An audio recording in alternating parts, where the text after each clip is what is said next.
بزرگ آمد مهمانی خانه مریدش و مرید طعام آورد برای استادش.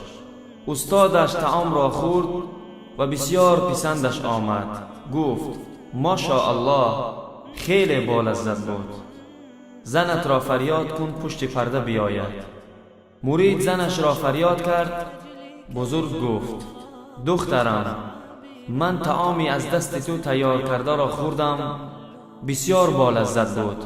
الله تو را جزای خیر دهد، خیلی بامزه بود.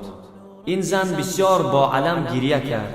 بزرگ پرسید دخترم، چی شد با تو؟ من یگان سخن ناجای نگفتم. این زن گفت نه حضرت، من برای سخن شما نگریستم. گریه‌ام برای این است که من 30 سال شد با همراه این شخص زندگی میکنم. بار هم طعام از دستی من تیار شده را تعریف نکرده است. برادران عزیز، زنها را تعریف کنید، بسیار شوقمند می شوند. خیلی افسوس است که امروز در معاشره زندگی ما 100 خوبی را کنار می گذارند و یک بدی را می بینند.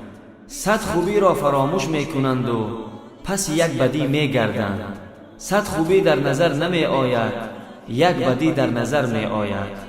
پیغمبر صلی الله علیه و سلم می فرماید زنهای شما همراه حیات شما هستند، نه اینکه غلامهایتان. همراه زنهایتان طور معامله کنید چی طوری که می خواهید همراه دختران شما معامله کنند.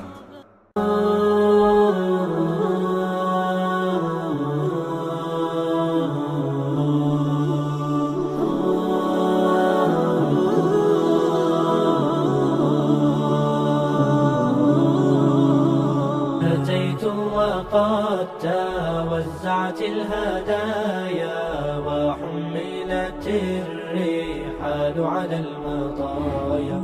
عبيدك يا إله الناس غاو